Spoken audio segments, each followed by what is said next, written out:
Na podelitvi nagrad ZIS je pozornost usmerjena v ustanove in gledališke prakse, ki se odvijajo izven državnih gledališč, zaznamujajo pa jih nepovezanost, pomanjkanje občinstva in seveda finančna podhranjenost. ZIS danes predstavlja kratico za zatirani in zatiralci, ker večino časa ustvarjamo tudi, ne pa samo, po metodi gledališča zatiranih.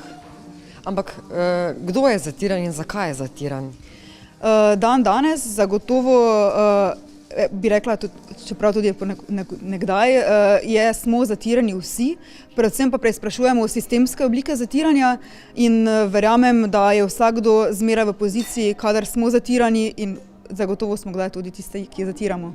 V letošnjem letu Gala ZIS problematizira novodobništvo, v bistvu kot New Age prakse, ki ves pritisk in odgovornost za probleme preusmerjajo na posameznika.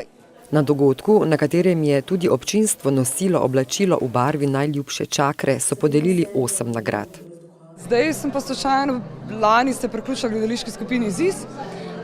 In ja, dejansko je bila to moja prva predstava, ne vem, o Emi Goldman, anarhistki. In očitno je bilo dobro, glede na to, da sem nagrado dobila. Ne.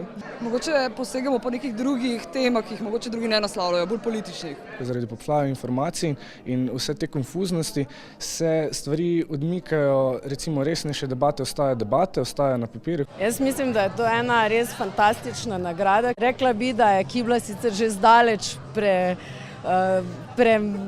prešla to alternativo in smo res Main Street Maribora, ampak hkrati pa vedno ohranjamo v bistvu to alternativno kozmično energijo. Alternativna gledališka umetnost je bila za nas lansko leto kar izziv, ampak smo se ga lotili z veseljem. Ostale nagrade so prejeli še Društvo Hiša za najbolj plodovito producentsko hišo, Erik Školiber za fotografijo, Teja Colja za navdihujočo gledalko, Zoran Petrovič za najrežiserja, gledališka predstava Na luno z Vitorepcem, Tordonjo in Lakotnikom v režiji Nike Bezeljak in produkciji GT22 in kolegi nevladnih organizacij za delovanje v skupno dobro.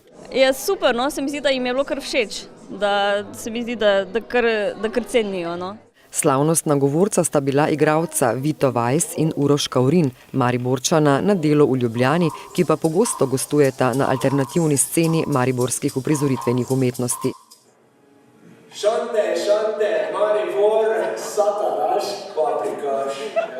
Koliko je ustvarjalcev na alternativni sceni v Mariboru, je težko prešteti, a če odštejemo tiste v državnih ustanovah, jih ostane večina. Zato bi bilo morda smiselno, da bi takšna prireditev v bodoče potekala povsem resno, brez parodije in vključujoč mariborsko alternativno sceno še širše.